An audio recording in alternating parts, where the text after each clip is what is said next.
কিয়ামতের দিন আল্লাহ তাআলা তার বান্দাদের 5টি প্রশ্ন করবেন, যেগুলোর উত্তর না দিয়ে কোনো বান্দা এক চুল পরিমাণ পাও নড়াতে পারবে না। যে বান্দা এই 5টি প্রশ্নের উত্তর দিতে পারবে না তার আর নিস্তার নেই। শুধু তাই নয়, রাসূলুল্লাহ সাল্লাল্লাহু আলাইহি ওয়াসাল্লাম সেই সকল ব্যক্তিকে উম্মত বলে পরিচয় দিবেন না, তাদের জন্য বরাদ্দ করা হবে জাহান্নামের উত্তপ্ত অগ্নিশিখা। কিন্তু কোন 5টি প্রশ্ন আল্লাহ তাআলা নিজে করবেন হাসরের দিন, তা কি জানা আছে আপনার? যদি জানা থাকে তাহলে অবশ্যই কমেন্ট করে জানাবেন, আর যদি না জেনে থাকেন তবে অবশ্যই ভিডিওটি শেষ পর্যন্ত দেখার চেষ্টা করবেন। আমরা আপনাদেরকে জানানোর চেষ্টা করব এই 5টি প্রশ্ন সম্পর্কে। যারা রাসূলের এই হাদিসটি বিশ্বাস করেন তারা অবশ্যই আলহামদুলিল্লাহ কমেন্ট করবেন, আর যারা বিশ্বাস করেন না তারা নিশ্চয়ই ইমানদার মুসলিম নয়। প্রিয় দর্শক, ভিডিওটি শেয়ার করে মুসলিম ভাই বোনদেরকে অবশ্যই দেখার সুযোগ করে দিবেন। আপনার একটি শেয়ারে তারা ইসলাম সম্পর্কে জানতে পারবেন এবং তারা আমল করলে আপনিও তার ভাগীদার হবেন। সুবহানাল্লাহ। ভিডিওটি সম্পূর্ণ দেখবেন এবং কিয়ামতের দিন ওই হিসাবের জন্য অবশ্যই নিজেকে দুনিয়াতেই প্রস্তুত করে নেবেন। পবিত্র কোরআনে মহান আল্লাহ তাআলা দুনিয়ার কর্মকাণ্ডের জন্য পরকালের জবাবদিহিতার কথা জানিয়েছেন।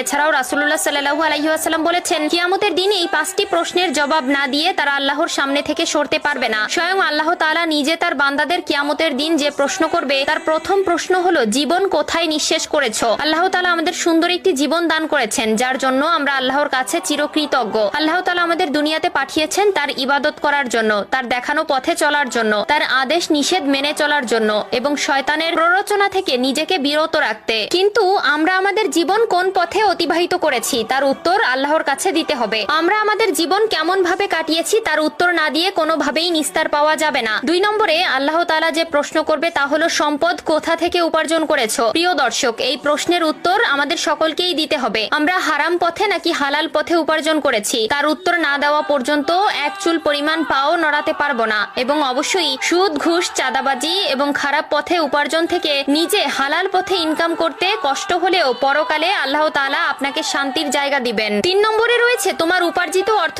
কোন পথে ব্যয় করেছো? আপনার দুনিয়াতে উপার্জিত অর্থ আপনি কোন পথে ব্যয় করেছেন তার উত্তর আল্লাহ তাআলার কাছে আপনাকে দিতে হবে। আপনি ভালো পথে ব্যয় করেছেন নাকি খারাপ পথে ব্যয় করেছেন সবকিছুর হিসাবই আপনাকে দিতে হবে। অবশ্যই নিজের দৈনিক চাহিদার পাশাপাশি আল্লাহর রাস্তায় দান করার চেষ্টা করবেন। গরিব, দুঃখী, অসহায় মানুষকে সাহায্য করবেন, তাহলে আল্লাহ তাআলা আপনাকে সাহায্য করবেন। 4 নম্বরে যে প্রশ্ন করা হবে তা হলো, যৌবন কোথায় ব্যয় করেছো? আল্লাহ তাআলা যৌবনকালের ইবাদতকে অনেক বেশি ভালোবাসেন। যে যৌবনকাল খারাপ ভাবে কাটাবে তার হাসরের ময়দানে নিস্তার নেই। 5 নম্বরে যে প্রশ্ন করা হবে তা হলো, দুনিয়াতে যতটুকু জ্ঞান অর্জন করেছো তার কতটুকু আমল করেছো? প্রিয় দর্শক, আল্লাহ তাআলা বলেছেন, আগে জানবে তারপর মানবে। অবশ্যই আপনি দুনিয়াতে যতটুকু জেনেছেন ততটুকু আমল করার চেষ্টা করবেন, যা না জানেন তাও জানার চেষ্টা করবেন।